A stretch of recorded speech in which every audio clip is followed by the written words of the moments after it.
Have you ever felt like you were carrying a heavy load that no one else could see?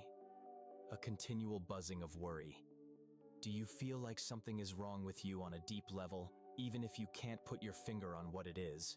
For a lot of us, the scars of the past that we can't see talk to us in the present, sometimes loudly. Today, we're not simply talking about a diagnosis. We're going to talk about complex post-traumatic stress disorder, or c-ptsd. This isn't just one awful day or a little period of fear. This is about the sneaky, often never-ending effects of living through a lot of trauma. The sort that changes how you see yourself, your relationships, and your place in the world. If you've been feeling tired for no reason, lonely, or like you're always fighting a battle you can't see, this might be the talk you've been waiting for. It's time to finally give that quiet fight a name. Getting to the bottom of c-ptsd. C-ptsd is different from regular PTSD since it comes from repeated long-lasting stress instead of just one very traumatic event. The kind that happens in relationships, especially when you're a kid. Think of it as a constant wearing away of the self, leaving behind a landscape of deep emotional and mental scars. It's the result of living in a place where safety was never guaranteed, where your sense of self was always being attacked, or where your basic needs for love and safety were never addressed. This isn't about weak people. It's about how amazing, though often painful, the human mind is at adapting to situations that are hard to imagine. Let's talk about the main signs that can help you figure out if you have c-ptsd. These words aren't just clinical. They're echoes of real pain that are often hidden in plain sight. Sign 1. Problems with emotions. The tides that can't be predicted. Think about how hard it would be to steer a ship over a wild sea without a compass. That's how it feels to have emotional dysregulation. You may have strong mood swings going from abrupt bursts of anger to deep despair frequently with no clear reason. It's not simply being grumpy. It's a nervous system that's been trained to always be on guard and is having trouble getting back to a tranquil state. You may feel like your feelings are too huge for you, or that you're always about to explode with emotion. This can show up as rage that comes out of nowhere, constant worry, deep sadness, or even overwhelming shame. You might not be able to calm yourself down very well, which is a skill that commonly develops in early partnerships. Sign 2. A distorted view of oneself. The shattered mirror. Trauma can change how we see ourselves. With c-ptsd, this shows itself as a very distorted view of oneself. You may always feel ashamed and guilty, thinking that you are awful, useless, or imperfect in some way. This isn't just a passing idea. It's a strong belief that comes from being criticized or embarrassed by your abusers. You can feel like you don't fit in with others all the time, that you're an outsider looking in, or you might have a deep sense of being broken. This can make you really require other people's approval, but at the same time you may not trust praises or real love. The inner critic becomes a constant source of pain, repeating the negative messages that were picked up throughout formative years. Sign 3. Problems in relationships. The dance of doubt. The partnerships that should bring comfort to people with c-ptsd sometimes turn into minefields. Having trouble with relationships is a common sign, and it comes from a deep-seated suspicion of other people. You could find it hard to make safe connections because you go back and forth between wanting to connect deeply and being terrified of being left alone or betrayed. This can cause you to have a history of unhealthy relationships like trauma bonding, where you unknowingly repeat the same patterns from your past. You can be attracted to partners who aren't available, or you might have trouble setting limits, either being overly strict or too loose. The ability to trust, which is the basis of all healthy relationships, has been broken. The paradox is heartbreaking, wanting to connect, yet being afraid of it at the same time. Sign 4. Dissociation is the way out. The mind looks for a way out when reality gets too much to handle. Dissociation is a strong way to deal with stress that people often don't know they're doing. You can feel mildly detached, like you're watching your own life, or you might feel more strongly like depersonalization when you feel like you're not real, or derealization when the world feels unreal. You can forget things, feel like you're losing time, or have trouble connecting with your feelings. Your brain is like a fire alarm that goes off to protect you by detaching from the present. This can show up as zoning out, feeling numb, or having a general sense of unreality. For some, it's an important tool for staying alive, but over time it makes it hard to feel fully present and connected. 5. Physical symptoms. The body keeps the score. C-ptsd doesn't just damage the mind. It has a big effect on the body as well.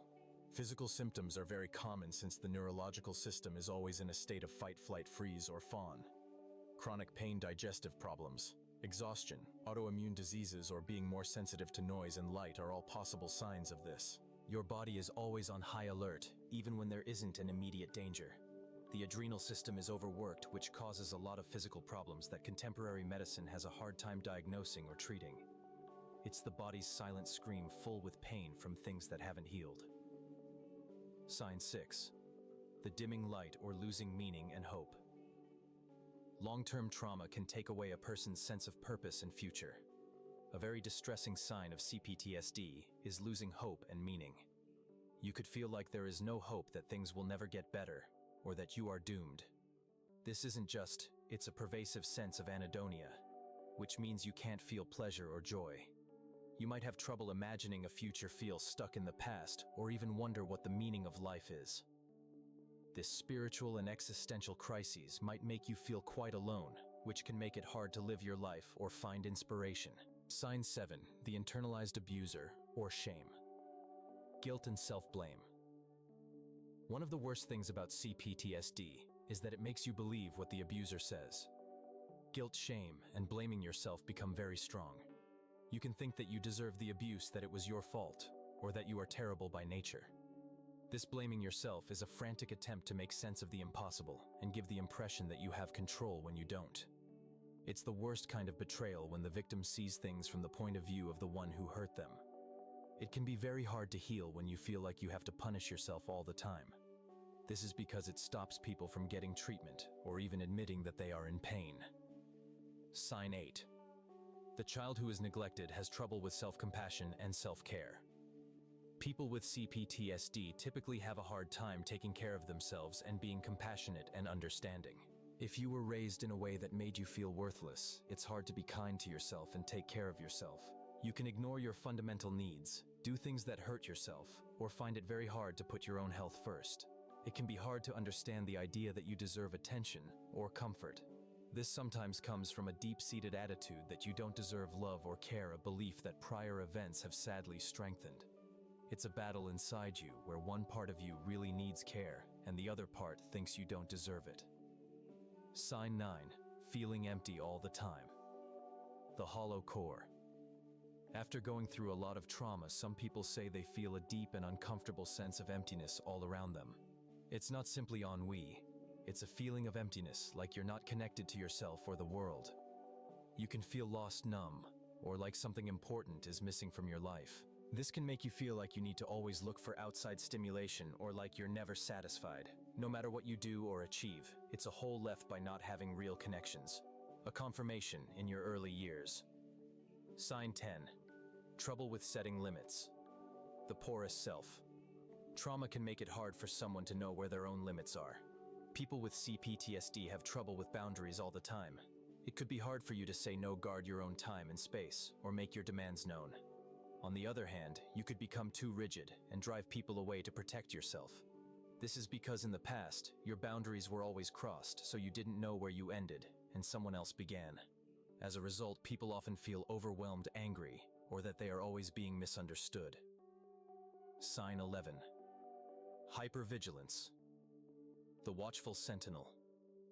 People with C-PTSD frequently have a nervous system that is always ready for danger. Hypervigilance is when you are always on the lookout for risks that may or may not be there. You can be easily scared, very sensitive to sounds or movements, or always expecting the worst. This isn't something you choose to do.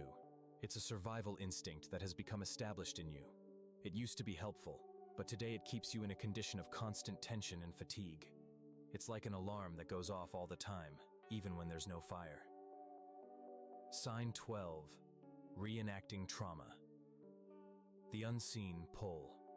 One of the most heartbreaking signs may be when someone unconsciously relives their tragedy.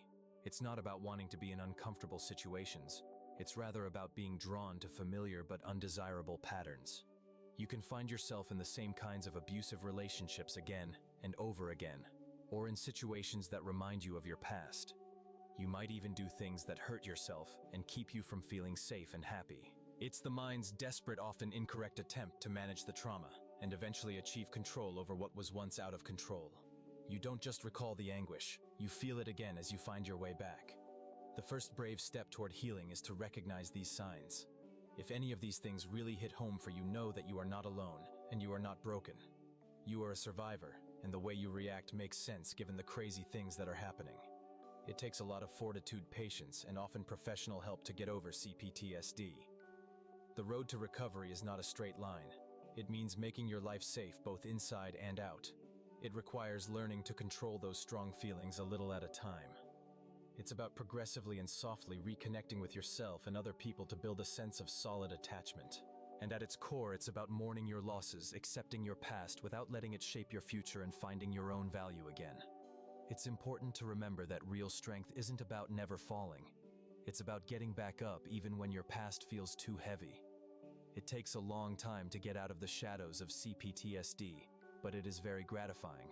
It's a journey to get back to who you are, one breath, one moment, and one bold stride at a time. If you like this video, please click the like button and subscribe to the channel for future videos that try to explain complicated psychological issues. With your help, we can contact more people who may be having problems but aren't saying anything. I'd love to hear what you think in the comments below. Which of these symptoms were most similar to what you or someone you know has been through? Sharing your opinions helps people come together and support each other. If you could relate to the relationship problems we talked about today, you might find my earlier video, 10 Signs You're Trauma Bonded, Not Actually in Love, very helpful. It goes into more detail about how scars from the past might affect our relationships in the present. Thanks for viewing. Remember that your healing journey is your own, and it's worth taking.